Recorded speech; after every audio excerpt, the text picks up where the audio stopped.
Hello everyone, hope everyone is well. So একটা বিষয় নিয়ে আমরা বেশ কিছুদিন আগে শুনেছিলাম, যেটা দিল্লিতে হয়েছিল। স্ট্রিট ডগস নিয়ে অনেক কিছু ইস্যু হয়েছিল এবং তার এগেনস্টে সুপ্রিম কোর্ট কিছু ডিসিশন শোনায়। তো কি অ্যারাইজ হয়েছিল, কেন কি সেই সময় যারা অ্যানিমাল লাভার আছে তারা উল্টো সাইডে অনেক প্রোটেস্ট করছিল। তো মেইন ঘটনাটা কি হয়েছিল, কি ইস্যু অ্যারাইজ হয়েছিল এবং কেন হয়েছিল, লাস্ট সুপ্রিম কোর্ট কি ডিসিশন দিয়েছে, তো এই অল ওভার বিষয়টা আমি আজকে তোমাদেরকে বোঝাবো। তো ফার্স্ট, দিল্লিতে এই বিষয়টা অনেক এই বিষয় নিয়ে অনেক কমপ্লেন আসতে থাকে বা মানুষ অনেক কমপ্লেন করে, যারা স্ট্রিট ডগ আছে তারা মানুষকে কামড়ায় এবং তার জন্য অনেকে রেবিস হতে থাকে।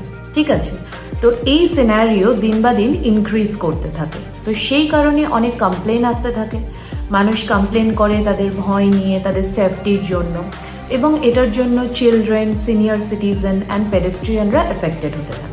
ঠিক আছে, কিন্তু অপোজিট সাইডে অ্যানিম্যাল লাভাররা প্রোটেস্ট করতে শুরু করে যে কোনোভাবেই স্ট্রিট ডগরা হার্মফুল নয়, কেন কি ল অলরেডি তাদেরকে প্রোটেক্ট করছে এগেনস্ট ক্রুয়েলটি। ঠিক আছে, এবার এটা সলিউশনটা কি?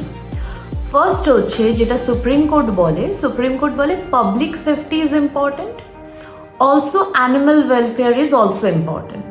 ঠিক আছে, তো কি করতে হবে বা কি করা উচিত?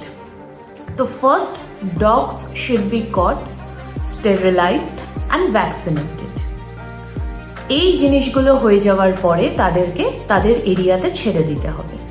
ঠিক আছে, তাদেরকে প্রপার একটা সিস্টেম ক্রিয়েট করতে হবে এবং এটার মূল দায়িত্ব থাকবে গভর্নমেন্টের।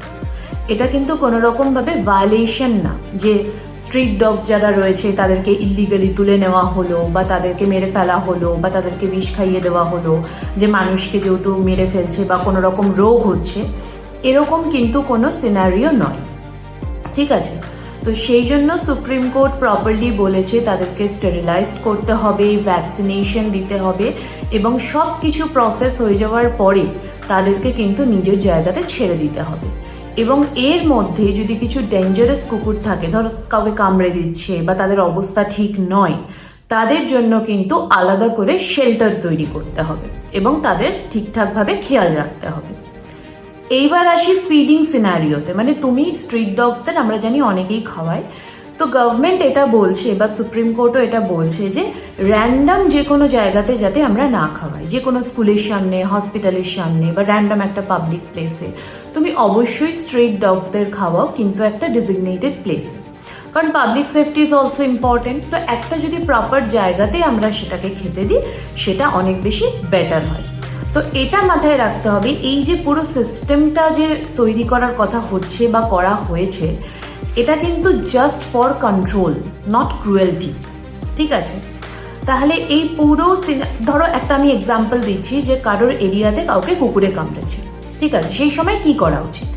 সেই সময় অবশ্যই গভর্নমেন্টের তরফ থেকে এসে সেই কুকুরটাকে ধরবে, তাকে প্রপারলি স্টেরিলাইজেশন করবে, তাকে ভ্যাকসিন দেবে, তাকে চেক আপ করবে যে কোনো রকম ইস্যু হয়েছে কিনা, এবং সে সম্পূর্ণভাবে ভ্যাকসিনেশন হয়ে যাওয়ার পরে যে সে যদি সুস্থ থাকে তাকে তার জায়গাতে ফিরিয়ে দেবে।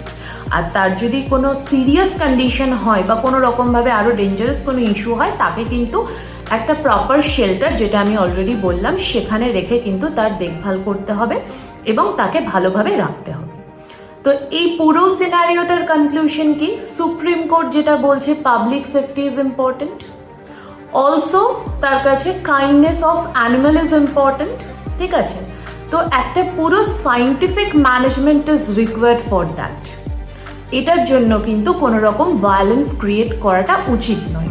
তো আমরা একটা ম্যানেজমেন্টের দ্বারাই, যেখানে মানুষের তো অবশ্যই দায়িত্ব থাকবে, কিন্তু মোস্ট ইম্পর্টেন্ট যেটা দায়িত্ব হচ্ছে গভর্নমেন্টের পুরো বিষয়টাকে ম্যানেজ করার, যাতে মানুষেরও না প্রবলেম হয়, যাতে পথ কুকুর যারা রয়েছে তাদেরও যাতে কোনো সমস্যা না হয়।